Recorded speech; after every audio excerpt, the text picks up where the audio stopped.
Take a look at some of the practice examples of kinds of questions you might be asked. I think you're going to find that these are remarkably easy problems to solve. So first of all, on the number line below, what is the midpoint of AB? Why, I just take the position of A plus the position of B, and then I take those two and find the average by dividing by 2. 1 plus 4 over 2 is going to be 2.5. 5 over 2 is 2.5. I'm just going to inspect the number line and make sure that 2.5 is the point that looks like the midpoint. It sure does, because it's 1.5 spaces away from A and 1.5 spaces away from B. So that was letter A. Just so you know, you can get midpoints that are fractional, like 2.5.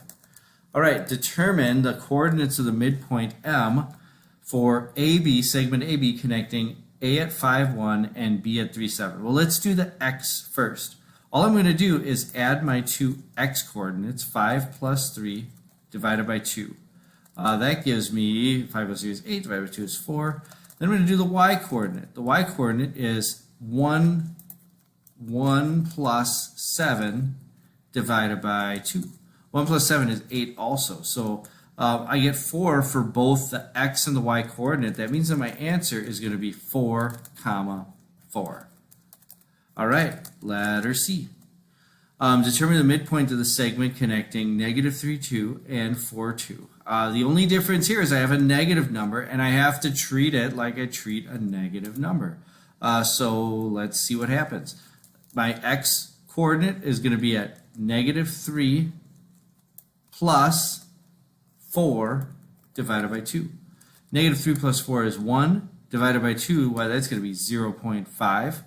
And then my other one is going to be at, let's see, for the Y, I have to add 2 plus 2 divided by 2. And that's just going to be 4 over 2 is 2. So my coordinate for the midpoint is going to be at 0.52 for letter C. Okay. Let's move on to the next one. Determine the coordinates of the midpoint for each side of JKL. Oh no, this kind of problem I'm going to have to calculate 3 different midpoints. So let's get started. Actually, this isn't really that hard though. So let's do KL first. Okay, so I'm going to start with KL. And my first point for KL is 1, 3. I'm going to take the 1 from that, add the 3 from L, divide by 2. 1 plus 3 over 2 is 2. And then I need to do the same thing for the Y's. It's going to be 3 plus -1 divided by 2. 3 plus -1 is 2, divided by 2 is 1. So for KL, my midpoint is, so the midpoint of KL equals, and then I'm just going to put 2, 1. All right, let's do another one. LJ. Okay, so LJ starts with 3 plus -3 divided by 2, that's just going to be 0, because 3 plus -3 is 0. And then the other coordinate, -1 plus 0 divided by 2 equals, well, -1 over 2 is -1/2. So we're going to leave that as -1/2. So my coordinates there are going to be, let's see, the midpoint of LJ, we'll say the same thing, equals 0, -1/2. Just looking at the segment there, LJ, that looks right. It looks like the middle of that line is right at 0, -1/2. All right, let's do the last one. The last one is JK. JK has -3 plus 1 as our first X values, divided by 2. -3 plus 1 is -2, divided by 2 is -1. And then we're going to do the other one, 0 plus 3 divided by 2. This is going to be 3 divided by 2, or 3/2. I could say 1.5 is correct for that as well. Okay, so the midpoint of JK equals, and then I'm just going to do -1, 1.5, and that's my answer. All right, so I found the midpoints for all 3 segments in D. Now it's on to letter E. The map below shows the location of 3 buoys. Find the midpoint of the line segments connecting each pair of buoys. State the coordinates of the midpoints. So we have to do 3 of these once again. The hard one here is I see that there's a buoy at 0, -2. Notice that there's that point. It's kind of hard to see. All right, these ones you just got to get started on them, start cranking away. So we're going to do, I'm going to label my buoys just so I have points, or have actual names associated with the point. We'll call them A, B, and C. Here's A, here's B over here, and then we'll do C at the bottom. And then I can actually put some segment names to them. That's going to be a little easier for me. Okay, so we're going to start with AB, and for AB I'm going to have, there's no coordinates either, so I have to figure out the coordinates by looking at the points. So I'm going to do the x value of A is -3.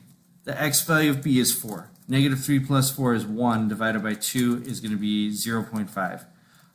Next I'm going to do the y coordinates of each. So the y coordinate of A is 5.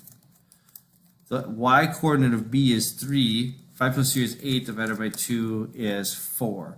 So, and again, this notation that I'm using here isn't the best. It doesn't really, it's not accepted in geometry. I'm just writing it this way. The midpoint of AB is, in this notation, is solid, because I always have to put the coordinates in parentheses. 0.54 is the midpoint of AB. All right, let's see if we can find the midpoint of BC. BC starts at, let's see, the x coordinate of B is 4. The x coordinate of C is 0, so the midpoint, I'm going to divide that by 2. 4 divided by 2 is 2.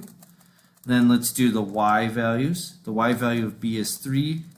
The y value of C is -2. 3 plus -2 is 1. Divide that by 2 is going to be 0.5. So that means that the midpoint of BC equals, and let's see, I did x first, so 2 comma 0.5. Positive 0.5. I almost wrote negative, but it's positive because that's what I got from the results of my calculations. All right, and then lastly, I need to do CA. So CA starts at, C is at 0 on the x coordinate, plus -3 for the x coordinate for A. 0 plus -3 divided by 2 is going to be -1.5. Then we're going to do the same thing for the y coordinates. We start with -2 plus 5. That's going to give me, and then I divide it by 2. So -2 plus 5 is +3, divided by 2 is 1.5. So that means that my midpoint coordinates for CA are -1.5 comma 1.5. And that is how you do these types of problems. Now you're ready to work problems 1 through 30, watching for these midpoint problems, and I think you'll recognize these midpoint problems are pretty easy to solve.